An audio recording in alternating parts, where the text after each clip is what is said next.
पूरे देश में धीरे धीरे चुनावी माहौल बनता जा रहा है। पेंशनरों में भी मांगे पूरी न हो पाने से आक्रोश है। कुछ ना कुछ करने की डिमांड हर रोड से की जा रही है। इन्हीं बातों को ध्यान में रखते हुए एनएसी ने राष्ट्रीय कार्यकारिणी की वर्चुअल आपात बैठक 23 मार्च को बुलाई। इस सीडब्ल्यूसी में क्या क्या हुआ, इसको जानने के लिए देखिए यह वीडियो। और अगर आप अब भी इस चैनल को सब्सक्राइब ना कर पाए हों तो पहले लाइक और सब्सक्राइब जरूर कर दें। एनएसी ने अपने वरिष्ठ नेताओं के विचार जानने और संगठन के विस्तार के साथ आंदोलन को प्रभावी बनाने की रणनीति तैयार करने के लिए 23 मार्च को आपातकालीन वर्चुअल सीडब्ल्यूसी की मीटिंग बुलाई, जिसमें पूरे देश के राष्ट्रीय पदाधिकारियों के साथ सभी प्रदेशों के चयनित वरिष्ठ प्रांतीय पदाधिकारियों ने भाग लिया। मीटिंग का संचालन साउथ इंडिया के लिए राष्ट्रीय सचिव ट्रेनिंग मंजूनाथ जी ने तथा वेस्ट इंडिया के लिए राष्ट्रीय सचिव राजीव भटनागर ने किया। मीटिंग का शुभारंभ तेलंगाना की अध्यक्ष श्री लक्ष्मी करवड़ी मैडम ने गीत गाकर किया। मीटिंग के उद्देश्य की जानकारी राष्ट्रीय समन्वयक रमाकांत नरगुण जी ने दी। मीटिंग के प्रारंभ में एनएसी के जो साथी बिछुड़ गए उनके लिए 2 मिनट का मौन रखा गया।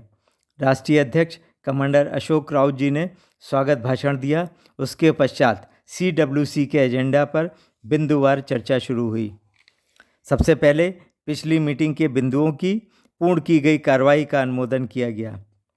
एनएसी के पत्रव्यवहार को और प्रभावशाली बनाने तथा हिंदी अंग्रेजी के साथ क्षेत्रीय भाषाओं में भी सभी लेटर ड्राफ्ट करने पर जोर दिया गया। राष्ट्रीय स्तर के साथ प्रांतीय और जिला स्तर पर भी पदाधिकारी सांसदों को पत्र भेजेंगे। किसी भी आंदोलन को सफल बनाने के लिए संगठन का विस्तार बहुत जरूरी है, इसलिए इसे सभी क्षेत्रों में जोड़कर संगठित करने का सुझाव पदाधिकारियों ने दिया। 27 तारीख को होने वाली निधि आपके निकट कार्यक्रम में सीबीटी में मेंबर्स के नाम ज्ञापन देकर तत्काल सीबीटी मीटिंग बुलाने का आग्रह करने का बल दिया गया। साथ ही इसी बीच एक दिन का सामूहिक उपवास रखकर इसे खूब प्रचारित किया जाए, यह भी निर्देश दिए गए। इस चुनाव काल में आंदोलन कर शक्ति दिखानी होगी। सभी राजनीतिक दलों के प्रत्याशियों तक पेंशनरों की व्यथा पहुंचाने पर बल देते हुए वेस्ट बंगाल से सर श्री तपन दत्ता, तमिलनाडु से बालाजी, कर्नाटका से जीएसएम स्वामी, नंजुनगौड़ा, अनिल इनामदार, महाराष्ट्र से सुभाष पोखरकर, डीएम पाटिल, उत्तर प्रदेश से केएस तिवारी, ओम शंकर तिवारी, आरएन द्विवेदी, राजशेखर नागर ने अपने अपने सुझाव दिए। सभी का कहना था कि जहां इन पार्टियों की सभाएं हों वहां पर पैम्फलेट बांटे जाएं और इस आंदोलन के इतिहास के साथ एनएसी की मांगों का भी उल्लेख हो। होली के त्यौहार पर टीम बनाकर अपने अपने सांसदों के घर जाकर उनका वायदा याद दिलाया जाए। चुनाव में एनएसी का क्या रुख हो, इसके लिए स्पष्ट नीति बनाई जाए ताकि सभी दलों को एनएसी की राजनीतिक शक्ति का एहसास हो। उत्तराखंड से सुरेश गंगवाल, मध्य प्रदेश से शशिकांत भदौरिया, उत्तर प्रदेश से बीपी मिश्रा, चंद्रशेखर पाठक, हनुमान साहे, जयरूप सिंह परिहार, ए.के. अरोड़ा, दिल्ली से रमेश बहुगुणा, पंजाब से श्यामलाल शर्मा, तेलंगाना से राम रेड्डी समा, असम से मजूमदार जी आदि वरिष्ठ नेताओं ने अपने अपने सुझाव दिए। तेलंगाना के पदाधिकारियों का कहना था कि खुले रूप में बीजेपी का विरोध हो। वैसे अधिकांश पदाधिकारियों का मत था कि पेंशनर अपने को ठगा सा महसूस कर रहे हैं, इसलिए अपना रोष व्यक्त करना जरूरी है।